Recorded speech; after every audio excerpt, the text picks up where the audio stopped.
Instagram से शुरू हुआ एक रिश्ता 13 साल की मासूम की मौत की वजह बन गया।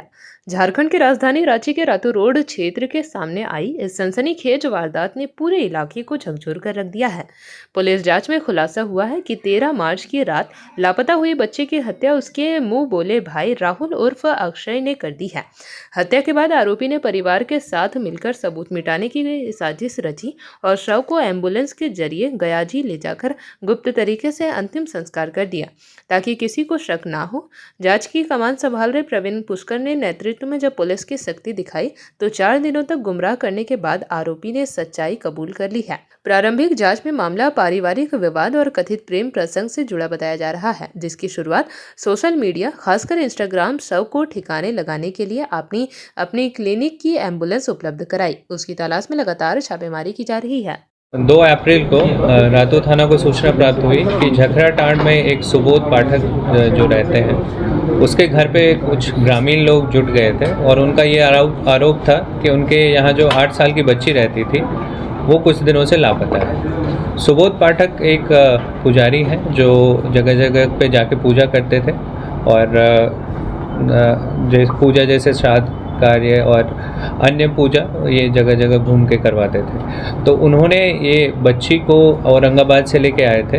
तो बच्ची की माता का डेथ हो गया था और पिताजी विकलांग थे। तो उन्होंने 5 साल की उम्र में ही बच्ची को सुबोध पाठक को बड़ा करने के लिए दे दिया था। तो बच्ची कुछ दिनों से लापता थी तो पुलिस ने जांच इसमें शुरू की और पता चला कि वहाँ भी औरंगाबाद भी गए तो वहाँ उन्होंने बताया कि बच्ची को लेके यहाँ पे आए थे 12 तारीख को और उसके बाद बच्ची फिर 2 घंटे बाद वापस कहीं और चली गई। तो पुलिस ने अपने बयान पे ही इसमें एक FIR दर्ज की अपहरण का और इसमें जांच स्टार्ट हुआ। जांच के क्रम में पता चला कि ये जो सुबोध पाठक हैं और उसके जो बेटे हैं राहुल पाठक, इन्होंने कन्फेस किया कि राहुल पाठक काफ़ी नाराज़ रहते थे बच्ची के कारण और घर में एक कलेश का माहौल था।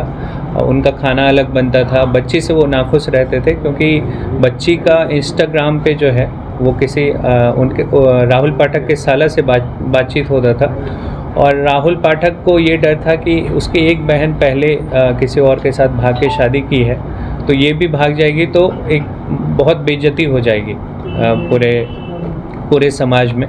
तो इसके कारण काफ़ी लड़ाई होती थी राहुल पाठक और उस बच्ची में। तो उस दिन भी दोनों में झड़प हुई और राहुल पाठक ने उसके साथ मारपीट करके उसका गला दबा दिया जिसके कारण उसकी मृत्यु हो गई। उसके बाद बात जब पिताजी सुबोध पाठक को पता चली तो वो आए और उन्होंने एक संपर्क के डॉक्टर को बुलवाया। डॉक्टर ने बोला कि अब इसकी मृत्यु हो चुकी है तो डेड बॉडी को ठिकाने लगाना वो ज़्यादा इसमें उचित प्रतीत होता है। तो उन्होंने अपने एक हॉस्पिटल से एम्बुलेंस किराए पे दिया और बोला कि आप लोग ले जाइए और कहीं अन्य इसको लाश को ठिकाने लगाइए। तो ये लोग गया में विष्णुपद टेम्पल के पास वहाँ पे बॉडी को ले गए, वहाँ पे इसका दाह संस्कार किया और सभी क्रियाएं करके पिंडदान और ब्रह्मभोज सब कुछ करके फिर वहाँ से गया से यहाँ आए। फिर इसका श्राद्ध कर्म किया। यहाँ बनारस से पंडित बुला के भी यहाँ पे शांति की पूजा करवाई और उसके बाद किसी को पता न चले तो ये अपने काम में लग गए। फिर जब ग्रामीणों को शक हुआ तो उन्होंने फिर इस बात को रेज किया। तो इस टोटली इन्होंने अपने क्राइम को कन्फेस किया है।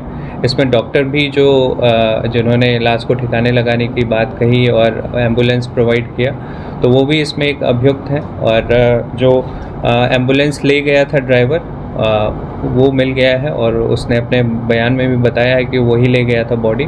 उसका भी बयान हम लोग मैजिस्ट्रेट के सामने करवाएंगे। और जो एम्बुलेंस यहाँ रातू से गया था तो उसके भी सारे CCTV फुटेज टोल प्लाजा पे हम लोग को प्राप्त हुए हैं। तो इसमें 2 लोगों की गिरफ्तारी हुई। क्यों करने की वो एक मनगढ़ंत कहानी थी। ये जो हमारी जांच से पता चला कि सुबोध पाठक कभी बच्ची को लेकर औरंगाबाद गए ही नहीं थे। औरंगाबाद में उस व्यक्ति ने झूठ बोला कि वो व्यक्ति जो बच्ची है वो औरंगाबाद आई थी। अब इसमें हम उसके भी संलिप्तता की जांच कर रहे हैं कि उस पूरे मामले में उसने ऐसा क्यों बोला। एक प्रोबेबिलिटी जो इन्होंने कन्फेस किया कि फ़ोन करके बोल दिया था कि अगर पुलिस जाएगी तो आप जेपी भारत लाइव, भारत की बात जेपी के साथ। वीडियो को लाइक करें, शेयर करें और चैनल को सब्सक्राइब करें।